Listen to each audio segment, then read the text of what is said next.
I'm 48 now, and my wife and I just hit 20 years of marriage this past January. A little background about me: I grew up in a violent, broken home filled with alcoholism. So for me, trust isn't optional, it's everything. Structure, safety, and being a reliable provider aren't just values to me, they're how I've survived.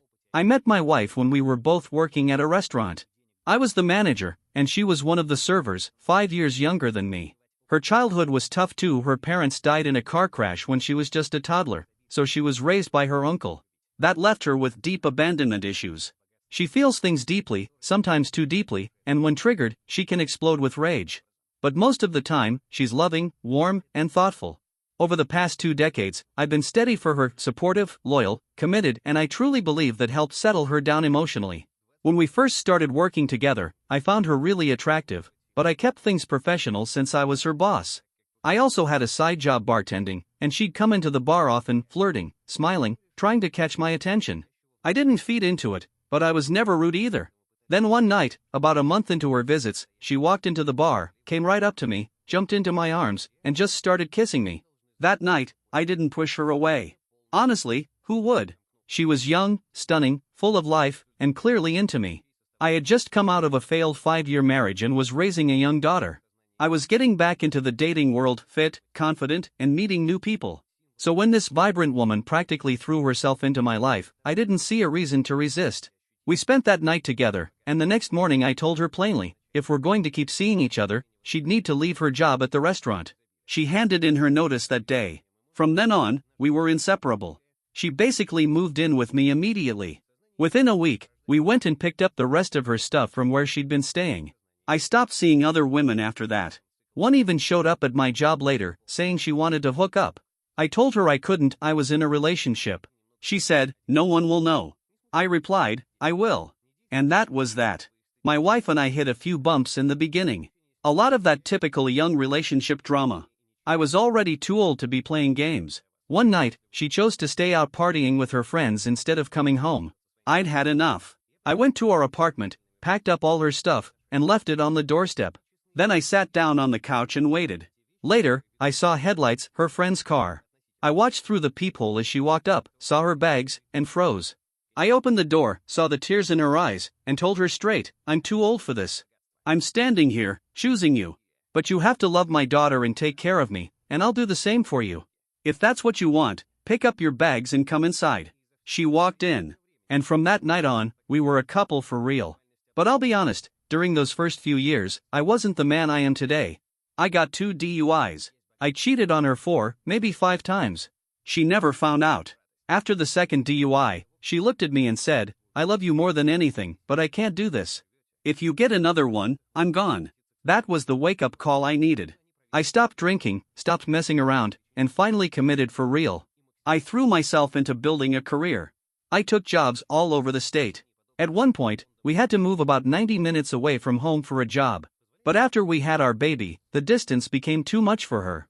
She felt isolated and lonely. So I moved her and the baby back to our hometown, and I commuted every day for the next 7 years. It was exhausting, but I did it to keep us afloat. Eventually, I got promoted to a job in town.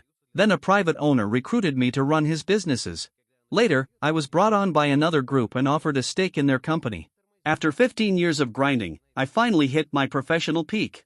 I was making more money than ever, and life at home seemed solid. Around that time, my wife told me she wanted to go back to school. I was so busy with work that I figured, why not? She should do something for herself too. But things at work got worse. Toxic, really. It started to drain the life out of me. I shut down emotionally and pulled away from my marriage. We barely had sex, maybe a few times a year. And for someone with a high sex drive like her, that wasn't easy. I was spiraling into depression, going numb. Honestly, I felt like I was dying inside. She started asking to go hang out with our mutual friends more often, usually while I was working. I wasn't thrilled about it, but I didn't fight her on it either. It was easier to have her out of the house than to face the look of disappointment in her eyes when I came home. Her social outings became more and more frequent. But I trusted the people she was with. We'd all known each other for 20 years. I didn't think twice. I know now that I was being naive. Around a year ago, I started realizing I couldn't keep going like this. The business partnership was crumbling, and I wasn't even on speaking terms with the other owners anymore. I looked in the mirror and didn't recognize myself. I had stripped away everything I once valued. I wasn't a person, I was just a machine that spit out money for my family's comfort. Emotionally, I was empty. Sure, there were happy moments as a family over the years, but I had lost myself in the process. I made a quiet decision: once my wife finished her education, I'd start exploring new work options, something less soul-sucking. I wanted to feel like myself again. And right around that time, my wife began trying out a new version of her own life. One of the guys in our longtime friend group, someone I had trusted for 2 decades, held her hand at one of those group outings. That tiny gesture was the start of what would become a year-long emotional affair. I could sense something was off. Every time she went out, something inside me felt unsettled.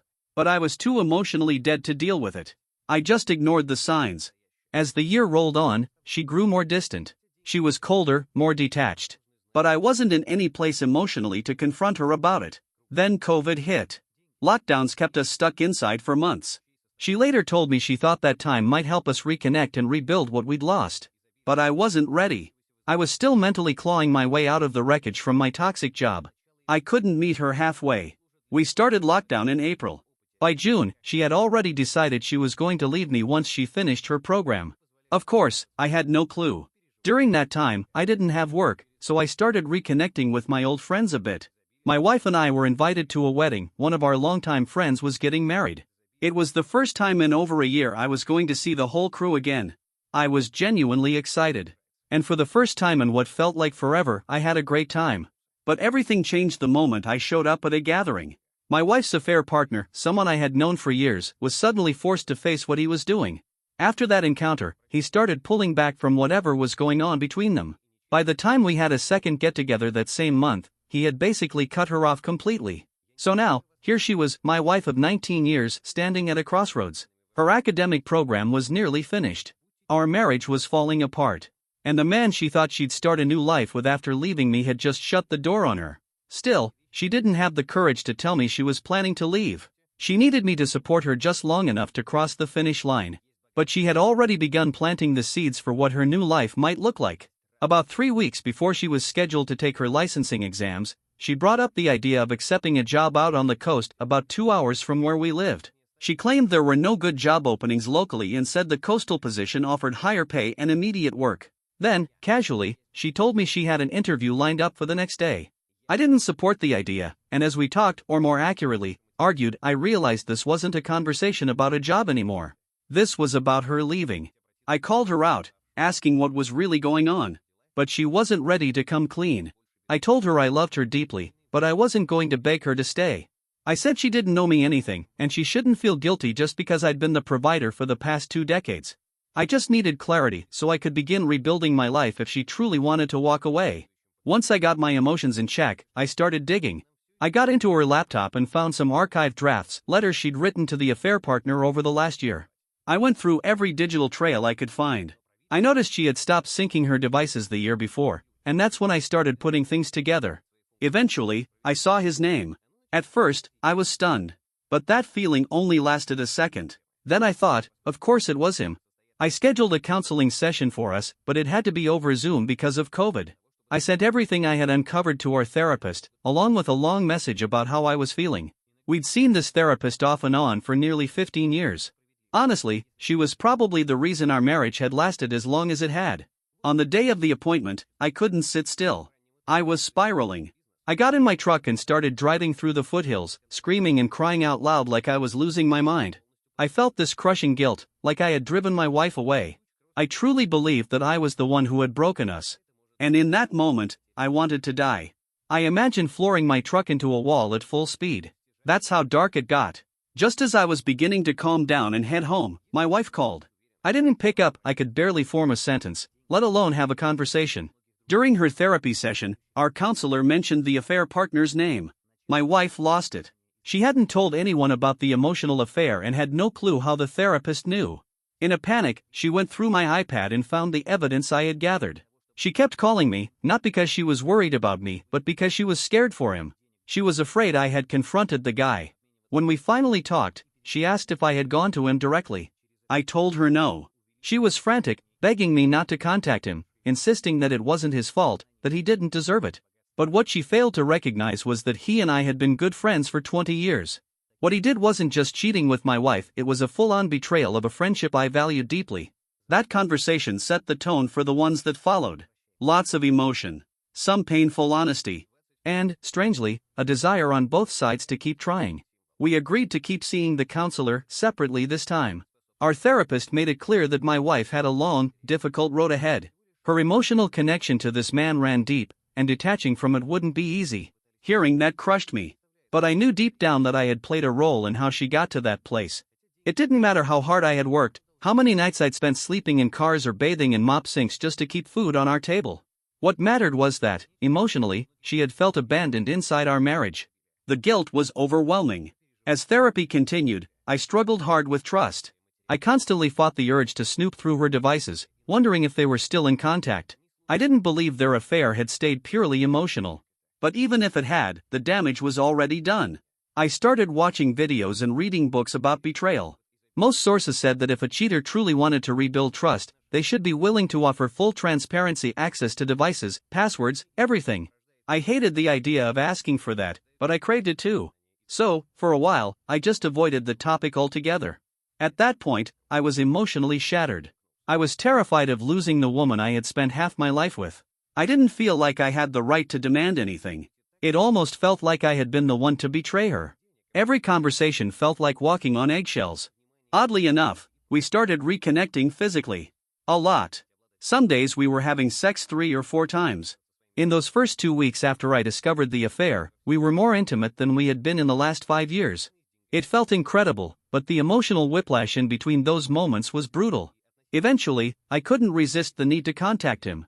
So I did. I sent him a message, letting him know I knew about the affair.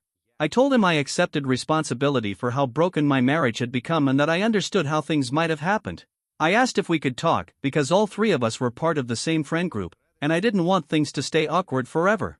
The next morning, while I was driving to work, my wife texted me and asked if I'd contacted him. I panicked and lied. Said no. She replied immediately, "Don't lie to me." Turns out, she had figured it out on her own. He had suddenly stopped replying to her messages. They had been using Snapchat to communicate, and now her messages were sitting there, unread. She put 2 and 2 together, realized I had reached out, and he had ghosted her. I came clean and admitted I had messaged him. I explained that it wasn't just about her, it was about my own relationship with him, the years of friendship that I didn't want to lose completely. She was furious. Furious enough to leave the house and drive straight to his place. I was over an hour away for work but immediately turned around and headed home. She was only at his house for 5 minutes before she left. I tried calling her, but she said she needed a moment. Later, I found out that moment was her trying to message him again and still getting no reply. When she got home, she called me, and we talked until I pulled into the driveway. Then we sat and talked more, about an hour, before making love and falling asleep together. She asked me not to reach out to him again unless he contacted me first. And I agreed. Inside, though, I was a wreck. Every day felt like a test. We watched each other constantly, dissecting every word, every look, every breath. It was exhausting. To get away from all of it, we started taking short trips out of town. And when we were away from home, the shadow of AP didn't feel quite so heavy. In those moments, we worked on rebuilding the marriage we had spent 2 decades living inside. But no matter how well things seemed to be going, there was always this quiet voice in the back of my head whispering that something wasn't right. About 4 weeks into trying to rebuild our relationship, we were shopping at Lowe's when a notification popped up on her phone. Right in the middle of our conversation, she glanced at it quickly and then turned away to enter her passcode. That small move shattered me. I knew right then and there that she was still hiding things. And in that moment, I realized this would never truly end unless I made it end. So I reached out to AP again. I asked to meet, and he agreed. I didn't tell my wife until the day of the meeting, just 30 minutes before I was set to leave. I told her that AP had reached out and wanted to talk. Her whole demeanor changed in an instant. The light, affectionate attitude she'd been carrying around for weeks dropped, and she looked at me with pure rage. She said, "I won't be here when you get back." I was caught off guard and nearly backed out, but I stood firm and told her, "I need this closure. I have to do this." She shot back sarcastically, asking if we were just going to sit around and talk trash about her. I reminded her that this wasn't just about her. It was about my relationship with AP, the friend I'd known for 20 years. Then I left. We met at a restaurant, took a couple shots, and dove right into it. He told me he'd just gotten out of a toxic relationship when everything with my wife started. He said the attention she gave him helped lift him out of a depressive slump and that he let it go too far. I told him yeah, no kidding, the bare selfie she sent, the flirting, the emotional connection, it crossed a line. He looked down, ashamed, and admitted it was wrong. We talked for about an hour, then I went home. She wasn't there. She was driving around town, blowing off steam and drinking. I went to bed. Around 1 a.m., she finally came home. She'd apparently stopped by a mutual friend's place, and our daughter had called her a ride. When she got in, she woke me up and asked what had been said during my meeting with AP. I told her again it wasn't about her. It was about understanding what happened and figuring out how to move forward. We talked for a bit, had sex again, and then went back to sleep. But at that point, the emotional whiplash was getting unbearable. We kept bouncing between intense physical closeness and devastating emotional betrayal. It was draining me. In one of my therapy sessions, our counselor made something very clear: my wife needed to cut off all contact with AP. As long as there was any communication, healing was impossible. The therapist also said that my wife should willingly give me full access to her devices, not to punish her, but to start rebuilding trust. She needed to be doing the work too, not just me. So I brought it up. When I mentioned wanting access to her phone, she said, "I'll give you the code if you want it." That response gutted me. I didn't want to ask for it, I wanted her to offer it. I wanted her to hand me the phone, look me in the eye, and tell me everything was open. But I could tell she was bluffing. Still, I didn't push back. I was too emotionally shot to fight. In my next session, the therapist told me point blank, "You're being a doormat. If you don't set firm boundaries, this will never last. You're begging for emotional scraps, and that's not love." She was right. The therapist told me to insist my wife block AP on all platforms and give me complete access. I promised I'd bring it up. So later that week, my wife and I took one of our usual trips to the coast for her job. We stayed a couple nights in a hotel before I headed home midweek. It was the third time we'd done it, and I knew I needed to set boundaries before we went back to our normal routine. We'd already discussed her blocking AP the day before, and she had agreed. But I needed to confirm everything and make sure the changes were real. At dinner that night, I joked a little to ease into the conversation and brought up what my therapist had said.